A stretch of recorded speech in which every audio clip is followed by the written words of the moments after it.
What's up, guys, and welcome to our 5th Mandalorian long-form discussion, and we're in Los Angeles, so this time we get a special guest. This is Joseph Scrimshaw, if you don't know him. Hello! He's from ForceCenter Podcast, and we just recorded an episode of his podcast, Obsessed. I have a schmodown to study for still, so if I lose the belt, it's his fault. Yep. But the 5th episode of Mandalorian, we want to talk about it like we have been these past few weeks, and this one's the Gunslinger, so we usually start with just basic thoughts and feelings. How did you feel about this episode, Joseph? I felt good about it. I feel like I've really been enjoying this series in the big picture. I like that it is minimal storytelling and we're mostly staying with the Mandalorian and each little chapter being an adventure of his, and it's kind of a contained adventure of this is what the Mandalorian is going through today. So there are definitely some parts of this episode where I felt like I'm loving everything that's happening, but it's not clear right now how this chapter fits into like the larger story. So I feel like there's maybe a little bit of narrative slowdown, but I feel like it's the kind of thing where when I get to watch the whole thing, all 8 episodes, this one won't feel as much like it's slowing down because I'll see how it fits in the big picture. But right now it kind of felt like this is an adventure that the Mandalorian has, but didn't learn quite as much about him or quite as much about the state of the galaxy. So I think I'm going to like it even more when it's a part of the whole 8-chapter story. Mm-hmm. I guess overall, this has been my least favorite of all of them, just because, yeah, there wasn't a lot happening connecting to the big picture story, but I didn't hate it. That's my review, too. I think it's also my least favorite, but I was still not mad. Like, I've already seen some reactions of just like, oh, that episode of Mandalorian, no thank you, and I was just like, it was a fine little episode. It's interesting. It felt like an episode of Clone Wars for me. Again, yeah. And Dave Filoni directed this one, so that makes sense, I guess. But yeah, it was another kind of bottle episode, sort of like the last one, where it was just its own little story. I can understand, I guess, the fact that we only have 8 episodes and wanting things to move a little faster, wanting all 8 episodes to be really big and impactful, like episode 3. But I don't know. That's just not super realistic. Yeah, well, and I also think that the show is about who is the Mandalorian, right? Yes. That's what those early episodes really pointed us to: his youth and his experience with young kids and with being an orphan. And does he want to be a Mandalorian? And what does it mean to be a bounty hunter? So I feel like when we look back, this chapter is not going to feel like here's a one-off adventure that they let Dave Filoni do. I think there's things in it that are going to be really important to that question of who he is, and in particular, what I thought was interesting on that level was it was cool to see him with a young bounty hunter and see how much the Mandalorian rejects what other bounty hunters think is the right way to go about life. And even like Fennec Shan saying like, hey, if you want to be a bounty hunter, this is the way you do it. You look out only for yourself. And then we watch this whole episode where the Mandalorian is trying to do things in like an honorable way and in a smart way. And I think that part of his character and what that means to him of like, I kind of rejected being a bounty hunter. Kind of doesn't go that great with being an honorable guy, I think is gonna be important to his decisions in the next couple episodes. So I hope, I could be wrong, that when we look back, this chapter will be like, that was vital to see him face another bounty hunter and go, that's not me anymore. Yeah, and I think that's a great point, especially when she's like, you do this to survive. Like, Kira says something similar in Solo, where this isn't a game you win, it's something you just stay in as long as you can. Yeah. Where he's not doing everything with his own best interest at heart. He's trying to keep this little baby alive. Yeah. Like, immediately, that's a selfless thing to do. Yeah, I mean, like, it's cool space fantasy, but he's just like a dad trying to go to the grocery store and get home, right? Like, he's just trying to get through wherever he's going next. And we'll get into this later, but Yeah. I'm glad that he finally got some parenting tips this episode. Yes. That was very cool. But- Don't put Baby Yoda literally in the corner. All right, well, so let's get into it. The episode starts with this chase, and I really appreciated that it threw us into the action and was immediately delivering on the promise of bounty hunters are coming, and Yeah. like they're not giving up this chase. This is a constant struggle that he's gonna have this whole series of being chased. I think I brought this up last week when they introduced the idea that everyone has tracking fobs. There's danger that could pop up at any point, and I brought up Battlestar Galactica, and we just talked a lot about Battlestar Galactica on Obsessed. Yeah. So check that out.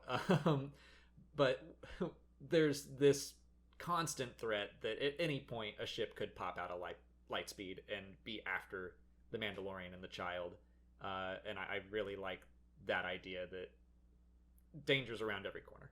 Yeah, and it only makes me more curious of just like, well, where is he trying to go? Because this was a pit stop that he had to make because of this cool little space fight. It's not like he was like, I'll go to Tatooine, that'll be safe. Yeah. Yeah, I loved that they went to Tatooine though. That was really cool. Yeah. What I appreciate about going to Tatooine and a lot of the callbacks that they made was people were saying like this episode really leaned on the nostalgia and the familiar, and it was just a bunch of fan service. But I liked that everywhere we went, we learned something new about it, and it felt really different. Mos Eisley did not look like it looked like in A New Hope or Return of the Jedi. I mean, just the fact that it's run by a droid. That was amazing. Yeah, that was definitely a highlight for me. That's when he first walked in, I was like, oh, the droid detector's gone. Oh, there's droids everywhere. It's run by a droid. But yeah, like the city is empty. Doesn't look like a bustling spaceport anymore. We get that shot of the stormtrooper helmets on spikes from like the big main trailer. Yeah. I just love that picture of that great familiarity of like, oh, when they said Mos Eisley for him to land, I was thrilled because I wanted to know what was going to be different, and seeing that, oh, well, with the crime syndicates gone, there's a little bit of a problem with that where nobody is making any money, and Wuher has either been murdered or had to sell the cantina to well, not Wuher wouldn't be selling. I know it's Chalmun's cantina. Don't come after me. You're a Schmodown competitor. Yes. We all know. Yeah. But the idea that Wuher, who also hated droids like the Mandalorian, has been replaced by droids is like, all right, this is not just, hey, look at a thing that you remember. Yes. I feel like it is building on what we know really well to show us what is different and to show us in this really minimal way the world building of what has changed. Yeah, I agree completely. We jumped ahead a little bit, but he lands at Mos Eisley and we meet Amy Sedaris' character, who I did not recognize until the credits came up, and I was like, oh! Yeah. I recognized her immediately. What did we think of her? I really enjoyed her, guys. I like that we are seeing characters who are just trying to get by. You know, we spent so much time with characters who are either destined to have great power or find themselves next to somebody with great power. I like that we're meeting so many characters like, these are the people that these wars are about. There's all these people who are just like, I just want to live. Can I farm blue fish? Yeah. Can I go get, just kind of non-violently collect people who didn't pay their, who jumped bail.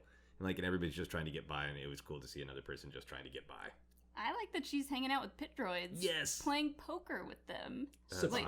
Yeah. Oh, well, we both just actually, Molly. Space poker.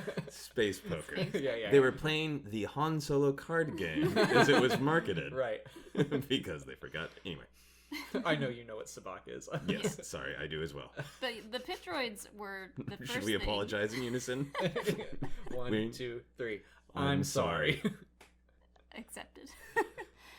But the pit droids we see first before we see her, I think, and that was really cool because they did the little pop out thing, and then the shot, right? Yeah. And they collapse. Yeah, and the fact that he shoots at them because he's like, oh, droids. Yeah, droids. Yeah, any droids, even pit droids. Nope, larger versions of you killed my family, I so will screw not you hit guys you. too. I will not hit you in the nose to turn you off. I will shoot you. Yeah, I like seeing all of the, prequel, original, sequel trilogy. Anytime that all of that sort of, those characters, the technology can be mashed together and it all just feels like Star Wars is great. And anytime you take something that has been kind of cute in Star Wars and mash it up with somebody who's a little bit more violent, that's my sense of humor. So I really loved pit droids and then immediately shooting at them so they collapse. It was great for me. I guess we'll just stick with Peli and jump forward a little bit anyway. But I really liked that she was like, you can park here. I'm not going to fix your ship without money. But then she sees Baby Yoda and... Well, before we get there, I appreciated all the things that she said were wrong with this ship. Yeah. It just again, it made her feel like a person living in Star Wars trying to make a living, like, well, this is wrong, and you got carbon scoring, and like this is going to be a lot of work. And I got a real like car mechanic vibe from her, where I was like, I don't know what's true and what's not. Yeah, there was a little bit. I'm gonna have to rotate this. Yeah, and that's gonna cost you extra. Yeah, how much is she scamming? And it was fun to see her with her little pit droids too, because there was this weird Star Wars sense of found family, mirroring Mandalorian traveling around with weird Force baby, and her being kind of treating them like employees, but kind of treating them like they're her little family unit. Yeah. And so when Baby Yoda then wanders out of the ship, as if he can be contained anywhere. Right. At this point.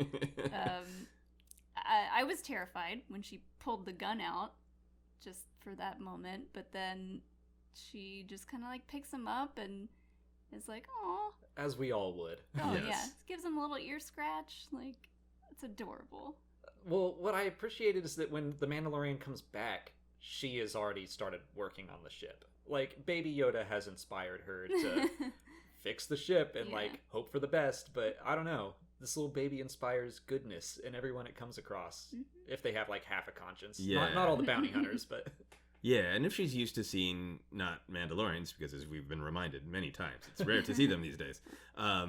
If she's used to seeing like scum and villainy come through, and thinks, he's another one of these guys, and then she's like, oh, he's an adoptive father who needs some parenting lessons. Yeah, I do think it's funny that everyone is just like, this is your son, clearly. Yes. You should raise your son here. Yeah.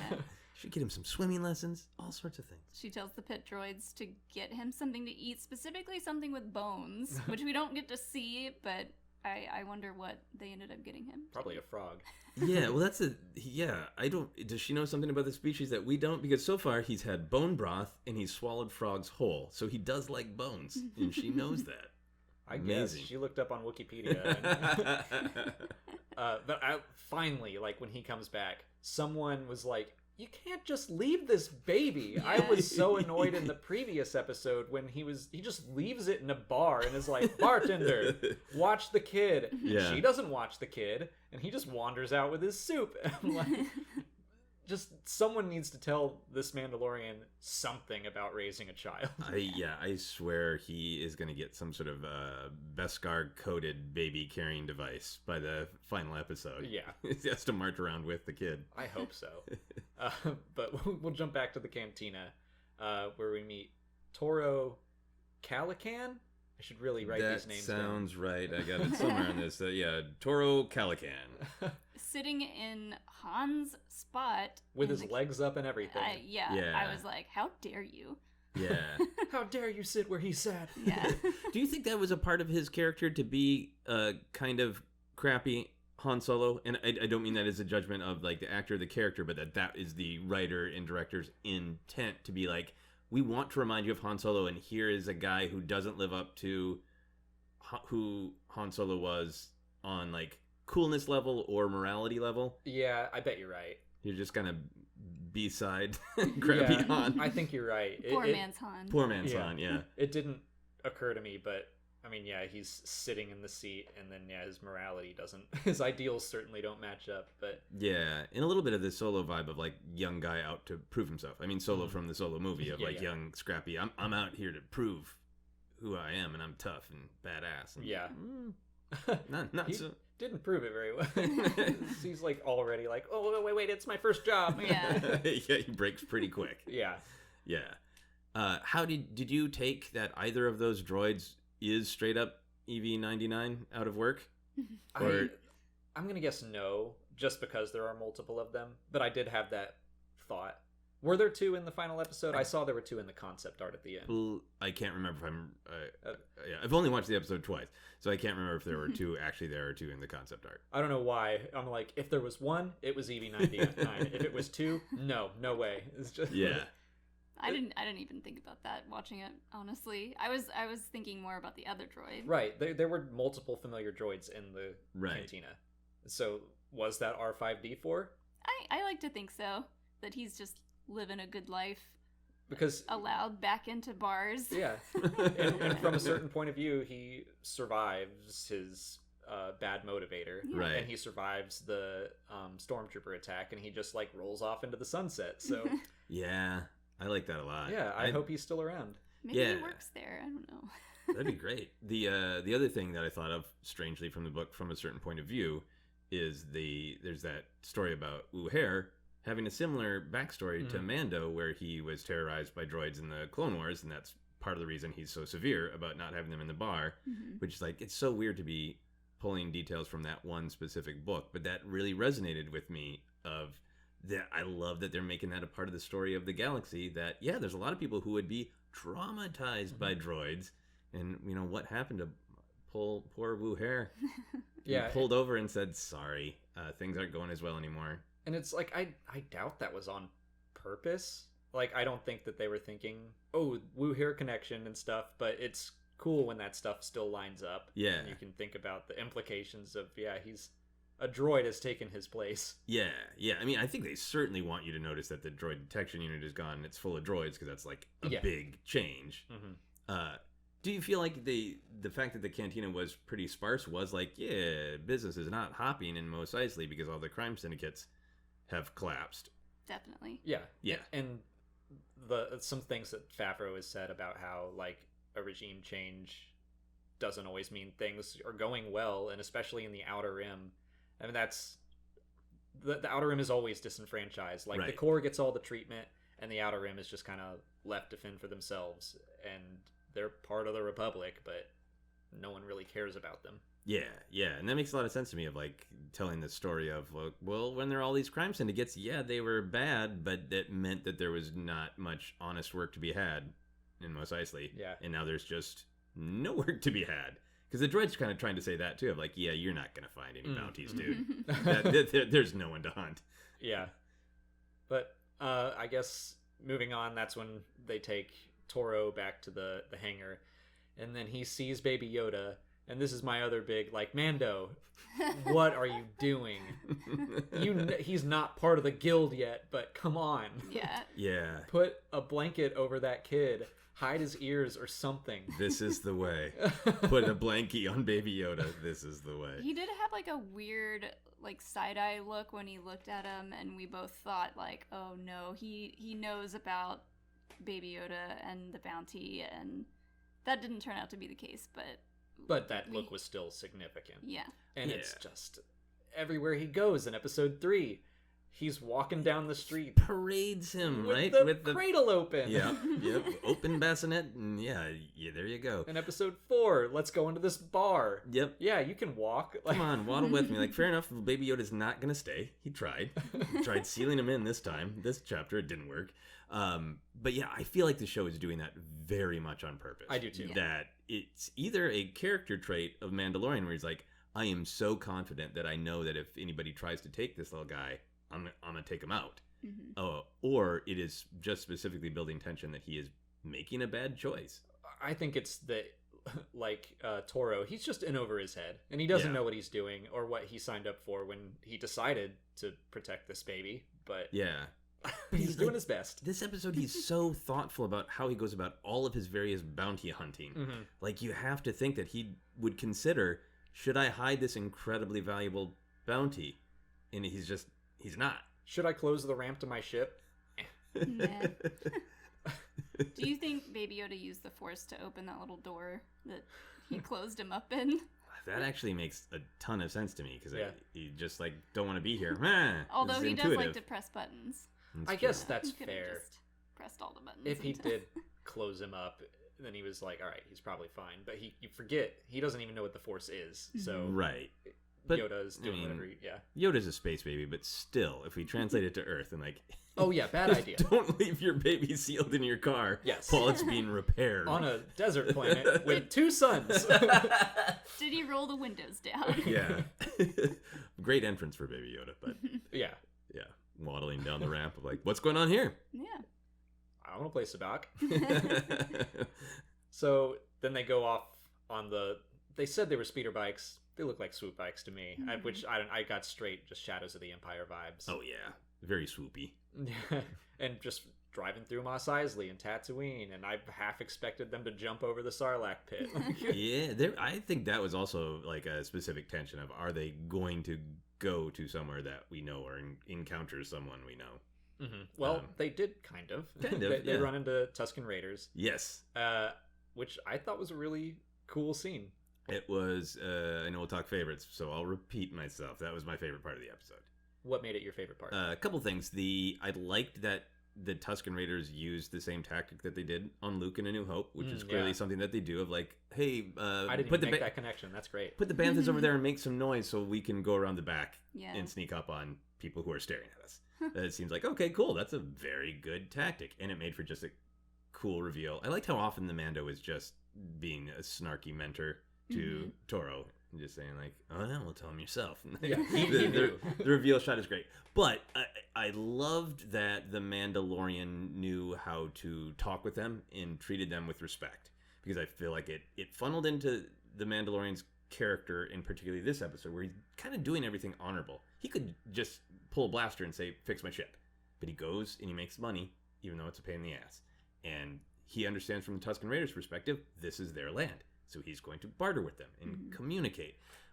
So it's all great from Mandalorian character's perspective. But like the Tusken Raiders, like I love Star Wars with all my heart, but there are some things that sometimes trouble me in Attack of the Clones, them just being, called savages, slaughtered when they're obvious real world rhythms. Yeah. It was really cool to just give them that perspective of like, yep, it is awful that they have done things like kidnap Shmi and beat up Luke for absolutely no reason. But from their perspective, they're defending their land and you can communicate with them.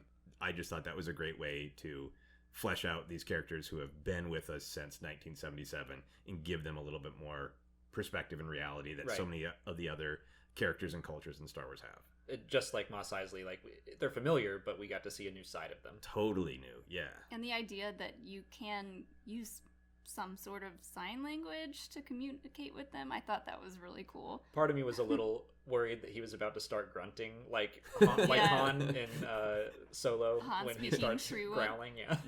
Yes. I thank goodness it was a. It's like sign language is a better really option. Cool. Yeah, and it made sense for the Mandalorian too. Of like, hey, I respect people with a different point of view, and I'll communicate with you. Mm-hmm. Yeah, and I agree completely that he probably has a lot in common with him. Like his own land was invaded. Yeah. He knows what it's like, so he respects them. This is the way. Yeah. Yeah. To do things. You give him some macro binoculars that don't belong to you, and you keep on going.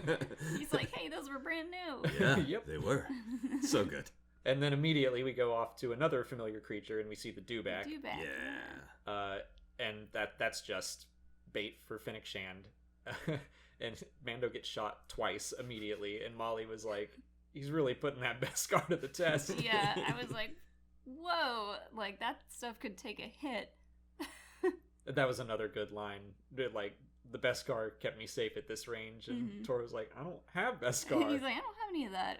Nope. Yeah, it was interesting to see a very different kind of mentor relationship in Star Wars. Like, we've seen lots of either just like manipulation from the Sith, or we've seen like, this is hard for you to hear, but I'm trying to make you better. Is your Jedi Master, you're my Padawan, and this is just sort of like, I don't really like you, kid, and you have a lot to learn. Yeah, kind of an idiot. I'm just here for the money. Yeah, I'm gonna try to keep you alive, but that's about it. That's a secondary priority. Yep, and you have a lot of things to realize. Yep. When he turns over the guy that's being dragged by the dewback, I thought it was the pilot that had been chasing him from the beginning. It did look just like him. Looked like him, but then I was like, why would he be there riding around on a dewback? I guess looking for Mando, but he exploded. I mean, he did seem pretty dead in space. Oh, yeah. It's just like they had very similar costumes. Maybe they were part of the same crew. Oh yeah, that makes sense. Do you think that the assassin took him out? Yes. Maybe the guy in space was like just there to also hunt Fennec Shand and ran into the Mandalorian. Maybe that was all a coincidence. Yeah. Could be. That makes sense to me. Okay, we solved it. Yeah, but it was a great setup for Fennec Shand. Yes. And I liked the Mandalorian having to take a lot of punishment, because I like that seems to be his thing of like, yeah, I'm willing to let people take pot shots at me, and I'll just take it because I can, and it sets me up to fire back real quick. Yeah. He's very Indiana Jones to me, where Yes. he just gets beat up constantly, but keeps on going. And he, Yep. he trusts that the kid is a good enough shot to cover him. He goes out there. Yeah. I don't know that he knew there was a sniper out there. He seemed to want to get away in a hurry, but Yeah. Oh yeah. then the high ground call out. I do Yep. like that. Like he just goes, "She has the high ground. She'll wait for us to make the move." I'm like, "How do you know that?"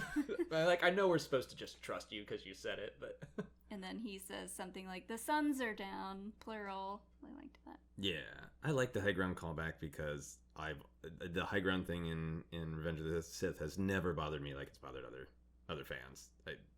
It's fine, but it's also like I feel like I've played enough video games. Like, yeah, the high ground is better when you have a blaster rifle. this is dumb. But I've always accepted the high ground thing too because of the movie The Rock. There's a scene like where all the Navy SEALs are stuck in a pit and Yeah. all of the Marines are surrounding them up high, and they say something like, "We're in the tactical better position," and I'm ever since then I'm like, "Yeah, high ground, totally." Yeah. Don't underestimate their power. Yeah, I thought that was great. So the suns go down, and they make their move. I thought that was a pretty cool attack. Yeah. With the flares. Yeah. I like how much the Mando is just thinking smart and tactically. And he's very prepared. I guess that's what he was thinking or doing the whole time. He wasn't napping. He was just thinking of what to do. Yeah, that scene was great. With When Toro they- doing his little taxi driver stuff. Yeah, and having that asshole like, "You old man." I liked him calling him an old man because it did invite us to think, is the Mando off his game? And wonder, like, is he making mistakes? Is that why he's getting shot a lot and getting, a little bit of that Indiana Jones treatment of just getting roughed up and making mistakes, or is it, that he is luring people in like he did with Toro in that scene of like, "No, I'm awake, you idiot." Or Yeah. is he like a lot of new fathers? Is he actually asleep? Because he's just very Yeah. tired. Has he been taking care of Baby Yoda so much that he's like, honestly, I'm gonna take a nap. The high ground Yeah. thing was a total lie. He's like, I need a minute. I need this. Just need to sleep. I guess I'm like, in my mind, I'm like, Pedro Pascal's not old, so we don't know what he looks like under the helmet, but I guess maybe bounty hunting is one of those professions where if you are past 30. Yeah. Yeah. I do not think that. Oh, he's ancient, but I Yeah, like yeah. that. Like, is middle aged for a bounty hunter in Star Wars Galaxy? Are people thinking he's past his prime? Yeah, that does make sense. Bounty hunting's a young man's game. Yeah, and Well, he knows so much and has so much advice for this guy. He's like, oh, must be an old man. Yeah, sure. yeah, gotta been there, done that vibe. And during the attack, Mando gets shot again twice, which I just think is funny, especially the one where he's just standing there and she shoots him right in the chest. Yeah, it's funny, and like, I think it ties back to like that theme about like his armor's integrity, right? I mean, it's literally, does his armor have integrity? Because it's smoking, and you can almost hear like a little bit of the circuitry sizzling.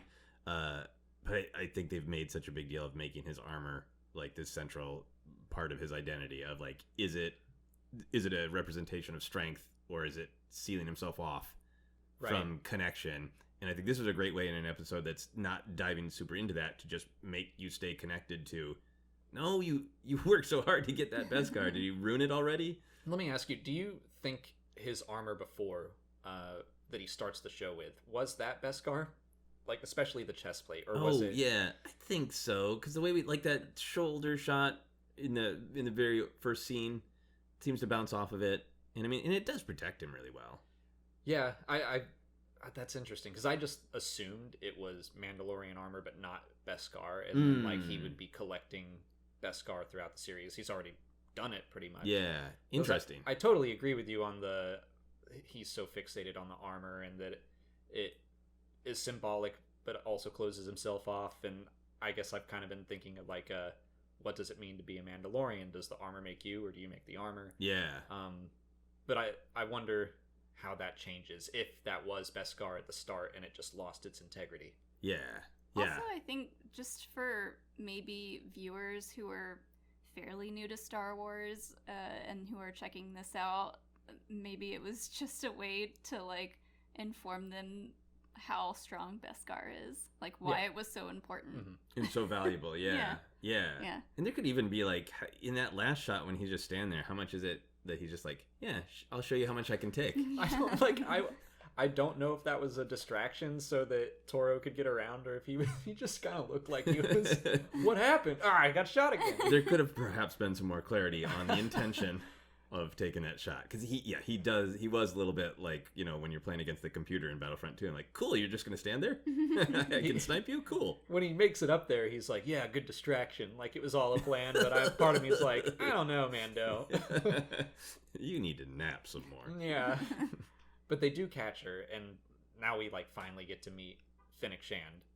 I really liked her manipulation of Toro. Yeah, I liked her. It was cool to see her fight and see her be so advanct. Like, see that the kid could fight a little bit. He tries the flip, and like that would have worked on somebody else, but she just lands on her feet, and And I also like that she just got this vibe that she's been around the block like Mando too, because when Mando gets the drop on her, she's just sort of like, all right, fine, you got me. Yeah. I'll get out of this another way. I'm not going to have this big, amazing fight with the two of you.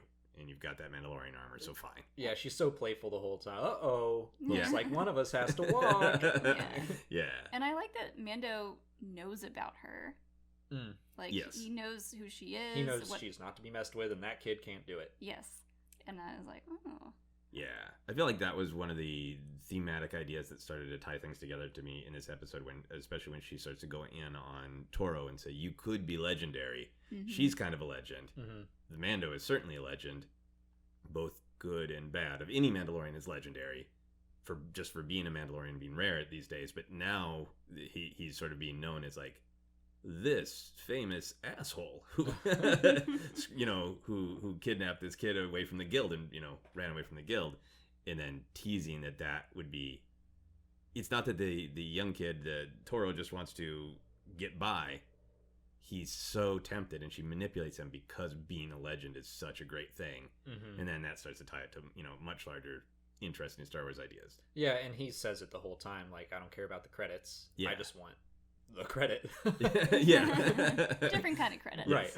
He wants to be in the guild. He wants to make a name for himself. I was surprised and disappointed that he shot her. Yeah. Not so much disappointed in like Toro. Obviously, that's what he does, but I'm just hopeful that she's not out of the picture. I don't think she is.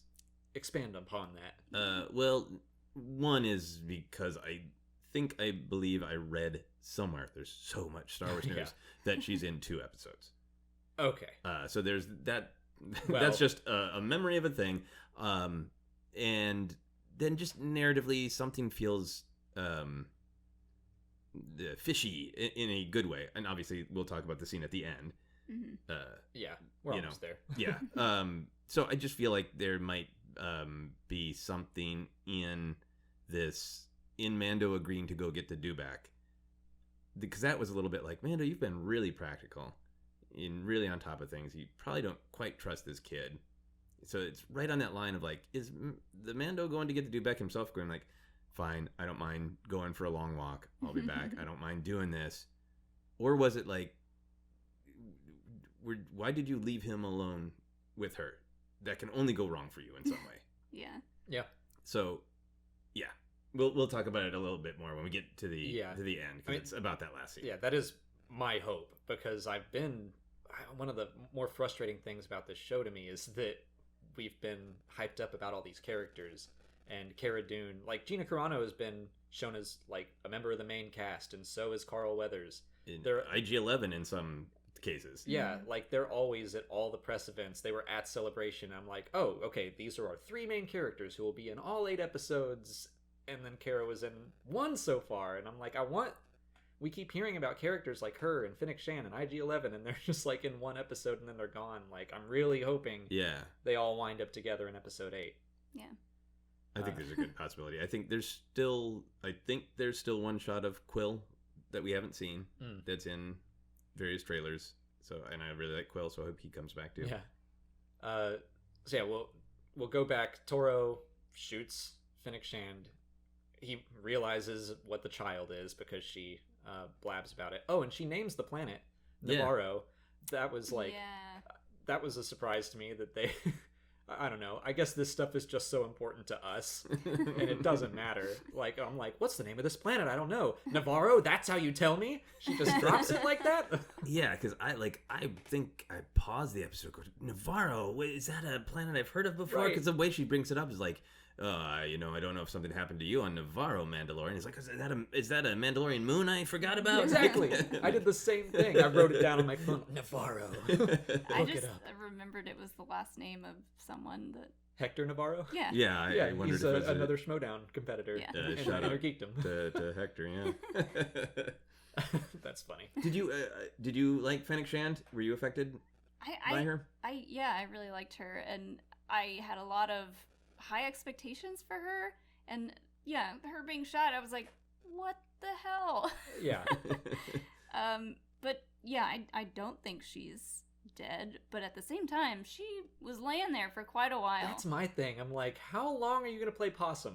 Like, they've been gone for a while. Yeah. So my best hope is that she is very badly wounded and just like lying there. Yeah. But again, we'll get to that in a second. They go back to the hangar, and Toro is taking the kid and Peli hostage, and there's a brief standoff, and they shoot Toro, and it's like, cool. I don't know. I knew that was gonna happen. Like, that was my guess last week.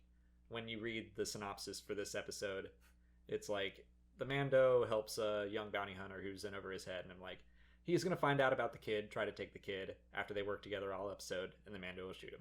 It was like, that was kind of the bummer of this one, was that I was like, this played out exactly how I thought it would. Predictable. And I think a lot of the people that are saying that they're really disappointed in this episode might be because it was another Filoni episode, and they had a lot of high expectations of a Filoni episode, and it just didn't live up to what they thought. Maybe. I mean, I really like what Joseph said about, I think it's important to see the Mando re-enter the bounty hunting world. Mm-hmm. Last week he did something more selfless, and this week it's like, does he still fit where he used to? And he doesn't, and I think that's a really good point to make. Yeah, he got to do a good noble thing defending the village from raiders, right? And really almost get fairly close to opening up his humanity, you know? Yeah, so then to plunge right back into the famous place of scum and villainy. Yeah. That's also a good point. Yeah. We get to see the opposite of what could have been, and basically what his life is going to be, and the fact that he's just, constantly going to be chased. How did you feel that he took out Toro while Toro was still holding the baby? Not great. Not great. Do you feel like that was on purpose, to be like, this part of this episode is Mando's bad parenting 101? I guess. I mean, that's the whole series, really. Yeah, when he falls, I'm like, did he fall on Baby Yoda? What's happening? I wonder if just like Mando has like such respect for the power of Baby Yoda that he's like, he'll be fine. Yeah. He'll force catch himself if he has to. Or he just doesn't know. Yeah. I don't know. But yeah, that felt like a risky move. Do you think that Baby Yoda did something to stop himself from being crushed, or that he leapt, or something that we didn't see? Because, I mean, Baby Yoda does kind of... We see him go from one place to the next and pop up in surprising ways a lot. I think he's more spry than we know. Ooh, probably. All those frogs he eats. Yeah, he did some Yoda versus Dooku hopping that we didn't see. Say, we all saw Yoda drop his cane and do all those flips. And yeah. I think, my first thought was that he would be floating. Like, they're like, where'd he go? And I thought we'd hear giggling up above them or something. That would have been great. The little look around the that was still super container cute. Was super cute. Yeah. I do love watching these episodes with subtitles, just because it constantly will say giggling. Child giggles. Child giggles. But that was a stressful moment. Yeah, absolutely a stressful moment. And wondered just like how much Mando had planned for it. Here's a question that I got distracted by that I wanted to ask both of you. Why do you think the Mando is not using his pulse rifle at all this episode? I did think when they got to the dewback, at first I thought that he was going to crawl up over the dune. He's like, I thought he saw some Jawas he wanted to shoot. Hold on, I gotta make a pit stop. This has nothing to do with the mission. I just hate Jawas. Yeah, I don't know. I mean... it's not going to be a thing for me where, like, I don't like this episode because I don't know where the pulse rifle is. That's not how I like to approach things. But I did get obsessed enough personally that I went back to the end of chapter 3, or chapter 4, to see, like, did he leave it in the village? Did he gift it to somebody and I forgot? Because maybe it's in the cockpit scene earlier, but I don't think he takes it with him. Maybe it's got some water damage. Yeah, water damage. Maybe he just thought it wouldn't be useful against Finnick, or maybe he didn't have any plans on actually killing her. Yeah. Yeah. Or maybe, I wonder if it's too distinctive of a weapon? Maybe. I mean, it's like he's carried it around in more populated places. He really has. Is he worried about the law all of a sudden? Maybe he thought he just wasn't going to need it. Yeah. That's an interesting thought, though. Mm-hmm. There has to be a creative reason, because it's there in the artwork, right? Yeah. It would certainly have, like, a lot of rhythm with the original Boba Fett animated short, to see him on the dewback. Not that Boba Fett was on a dewback, but that image of him riding a creature with that weapon. Yeah. I thought that it was cool that Peli basically fixed the ship and had accepted she wasn't going to get paid. Yes. Like, she did all the work and was like, well, I guess this is it, and he still paid her. Yeah, that was great. With looted money, but... Sure. Yeah. Well, I guess kind of looted. I guess depending on how you look at it. I guess it because he was promised the money by Toro. Yeah. I don't know. And he still took it off a corpse, maybe. Yeah. Well, Toro asked him to help get Fennec Shand alive. He did get Fennec Shand alive.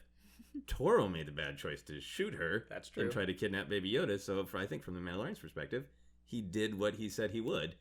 And it's Toro's dumb fault for making bad choices. But he still paid her. And yeah, she assumed that he wouldn't. So that's him being honorable again. Yeah. So I guess the last two shots. Footsteps approach Fennec Shand's body, lean over her. And yeah, I guess the implication is either she's alive and someone's coming to help, or someone's tracking the Mandalorian. Yeah. I think, so I don't think this is really going to happen, but this is where my mind went to finish the thing I was saying before. Is like, I wonder if some sort of communication had passed between Fennec and the Mandalorian of basically, play dead and I'll come back for you. For some reason. Because there's, I know there's already discussion all over the internet of who is that the Mandalorian. I've seen a couple tweets feeling like they have matched up the exact ankle armor and that is the Mandalorian. So then it's like, well, if Mandalorian came back, is it just like, oh, took off, and it's like, I actually didn't check if she was dead. I'll go check on her because she could be a valuable ally, or I wouldn't want to be left like that. That's not honorable.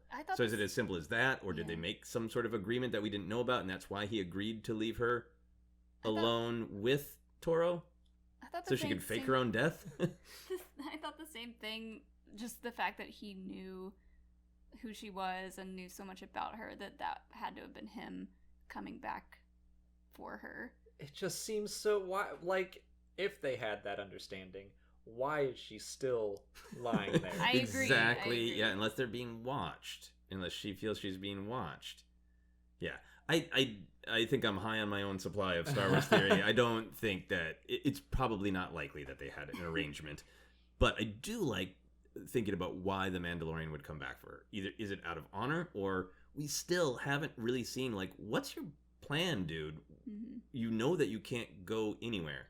And I wonder if it is eventually going to go to, like, well, you know what? I've made some pals and I need help, so I'm going to round up my friends for a last stand. Yeah. No one on Tatooine was giving him any help as far as finding work, so maybe he thinks that she'll know where to go. Mm-hmm. I mean, it would be cool if he knows the Empire, someone is after this child and he needs to stop it at the source. So if he is kind of collecting Avengers style, like, I'm a new big shot gangster putting together a crew, and then at the end we get IG-11 and Cara Dune, Greef Karga, because and an Ugnaught. and an Ugnaught, but he didn't shoot Greef, for a killing blow. If he somehow, got Fennec Shand to survive getting shot in the belly. I mean, they didn't show, there was barely a sizzle sound. There was no, like, eruption of flame. I just think that it could be totally that she had armor and the Mando saw it. And, like, that could be the conversation. Just like, I saw your armor. I didn't understand why you're playing dead. And I don't want to leave it at this. So what are you doing? I brought up that he got shot 4 times and none of them were killing blows. And I do kind of, like, he was standing there like a doof. Like, she probably could have killed him. Yeah. So maybe there was somehow. Maybe they're old friends. Yeah. Who do you think she was going to rendezvous with in Mos Espa? Oh, yeah. Do you think that was just a random, like, hey, she was on her way place, or is that a setup for, is she in league with Moff Gideon? Or I'm going to guess it was random, and I'll throw out that she was going to rendezvous with Conja Club, because she shares, Shand is the last name of someone in Conja Club from The Force Awakens, I think, I couldn't tell you the first name, I just... I scroll past it sometimes on the databank. I think it's Crooken. Could be wrong. So I like that. Yeah, maybe she was going to hook up with Conja Club. Yeah. Nice. And they apparently rose to power after Jabba the Hutt's death. So yeah, they used to be Hutt slaves. So yeah, timeline works out there. Nice. Well, okay, so let's talk about all the other people that people are saying that this might be. Boba Fett. Okay, yeah. Let's go there. Let's go there. I saw someone on Reddit point out, like, they could have set this story on any place. Why'd they choose Tatooine? Last place we saw Boba Fett. Although I really like what you said about it is the classics, wretched hive of scum and villainy. That's a great place to tell this story and show how things have changed. But there are some sound effects that I agree are very Boba Fett-like. The noises that you hear before the footsteps even enter and the sound the footsteps make are Boba Fett-esque, at least. But they could also be the Mandalorian now. Yes. Well, I'm team Boba Fett in general. I want Boba Fett to be alive, and I think there's more story to tell with that character, and I think it's really interesting to see where he would be at this point of the timeline, and also to just finally have some Star Wars storytelling that directly addresses the Boba Fett Jango Fett relationship with Mandalorians. Of do they consider themselves Mandalorians? Yeah. And is Boba Fett still a hunter if he's around, and what is it like to have the aging face of a clone now that so much time has passed and all that. I think there's lots of interesting things with Boba Fett, and I feel like it is weird to go so close to where Boba Fett might be. Like, there's no way Filoni doesn't know that he is inciting Boba Fett curiosity. Yes. But also, thinking about it being Filoni, could this be a Clone Wars character that has been talked about maybe showing up in this show? Bo-Katan? Well, that's what you thought. That was something I threw out. Yeah, I like that. I mean, that's just because I want it so badly. Yeah. I want Katie Sackhoff in the flesh as Bo-Katan. That'd be great. And then if it were Boba Fett, there is the canon wrinkle that, according to Aftermath books, this other guy, Cobb Vanth, has the Boba Fett armor, right? That's something I think can very easily be swept under the rug, as in off-screen Boba Fett finds Cobb Vanth and kills him. Takes it back, or right? whatever. Yeah, and there can be a story somewhere about that. Because we've read Aftermath. Not everyone that's watching The Mandalorian has read Aftermath. Yeah. Right, and that's one of the interludes that is strung throughout, right? Yeah. It's not even like that the book is about Cobb Vanth, and nobody even realizes Boba Fett's armor. We, the reader, know from description and location that it's got to be Boba Fett's armor. It's not even like, And even then, there probably is a way around that to be like, oh no, that wasn't Boba Fett's armor after all, which is annoying. But... The Sarlacc had devoured several Mandalorians recently. That's where they all went. That's why you don't see them anymore. The Purge. That thing's a Mandalorian magnet. Just eat some breakfast, lunch, and dinner. The Cobb Vanth character is interesting to me because I like the idea of this sort of Old West lawman, this old marshal, right? And that has some interesting rhythm with what's going on with Mandalorian to have the character we were presented in the book. But I agree with you that that's getting pretty deep for people who are just like, I like the movies, and now I'm watching this TV show. And there's a trilogy of books with who, and this guy's what, and why? Yeah. See, my best guess right now is probably that it's Boba Fett, but I don't want it to be, because we've talked about this before. Well, yeah, I have a bet, and I said that Boba Fett won't be in the show, but we both said this, that if Boba Fett appears in The Mandalorian, it kind of overshadows The Mandalorian. He's gonna take the spotlight, and I don't want that to happen. I could kind of see it maybe in like the very last scene of season 1 to tease what's coming. Yeah. But like, I feel like we need to really fall in love with The Mandalorian before Boba Fett kicks the door in and everyone is just talking about Boba Fett. Yeah. Yeah. I definitely get that concern. But man, it like I don't know. There's too many holes in it for it to just be The Mandalorian for me. But hopefully in the first scene of episode 5, Fennec Shand wakes up and Mando's like, I saved you, you're welcome. I was gonna say, like, on to maybe some predictions. Is the next episode going to pick off directly where we left off and show us who that is? I would guess no. See, I think that it'll be, if it's Boba Fett or just someone tracking the Mandalorian, every episode from now on is going to end with another clue. And it's going to build. And maybe that will prove to be Boba Fett at the end of season 1. Yeah. And it could be that's who she was going to meet in Mos Espa for some reason. Yeah. I really want it to just pick up there, because the structure of the show has been really different. Like the first 3 episodes, for the most part, we did not have a scene without the Mandalorian, or it was only seconds after he left or seconds before he arrived, and that's been being changed the last couple of chapters. But then this was really different. If it really is like, great, the Mandalorian and Baby Yoda left, they took off into space, and now here is this introduction of a subplot. Like, it makes sense, but I think I'm just really hungry to know, what is the Mando's plan?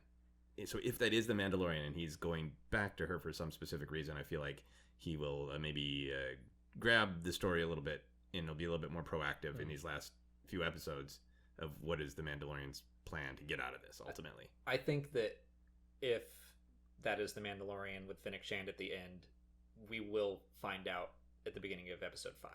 If it's not her, or if it's not him, and it's someone tracking him, then we won't see Fennec Shand at the start.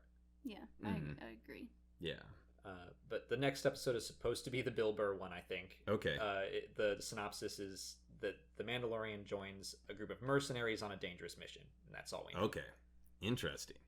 Yeah, it makes it so, if it's another adventure, it makes it so like the first 3 episodes were kind of set up to, here's why the Mandalorian and a Baby Yoda are traveling together, and now they have adventures. Yeah. And meanwhile, we learn who the character is. But I keep wanting it to come back to what feels like the main thread of Moff Gideon being the big bad, wanting something from Baby Yoda, whatever that is. I'm sure you've speculated plenty. and the Mandalorian trying to keep Baby Yoda safe. I agree. Yeah, I keep wanting to go back to the scientist and have him give us any other bit of information about this Baby Yoda. Yeah. Yep. I don't really have any predictions for next episode, which I'm glad about, because like I said, last week's, when I read the synopsis, I was like, I have a pretty solid idea how this is going to play out. This one is much more vague to me, and they'll go do some crazy thing together. It's probably going to be action-packed, and I hope the Mandalorian gets Baby Yoda in a daycare or something. Like, get him somewhere safe. Yeah. Specifically that they said it was a dangerous mission. I'm curious to see what they're considering dangerous as opposed to everything else that's happened in the series. That's true. Yeah. It better be really dangerous. Yeah. Yeah. My prediction, which is more a desire, is just that the Mandalorian's really making a decision about where he's going. If maybe these are people he knew before or has encountered and thinks like, this is somewhere I can shelter for a little while. I didn't want to go here, but I'll play this hand because I gotta go somewhere. Yeah. I agree. I mean, I think that's why episode 3 is most people's favorite, is because we got to see him make a big decision. And even then I was like, I kind of feel like he got to have his cake and eat it too, because he got the armor and then was like, well, now I'll go back and save the baby. He didn't have to choose between something that was important to him and the baby. So I still want something like that, where he has to make the choice for his adopted son. Yeah. I still think about the line when he tells the other Mandalorians, like, you're gonna have to relocate, and they're like, that's fine. Is he gonna try to find them again?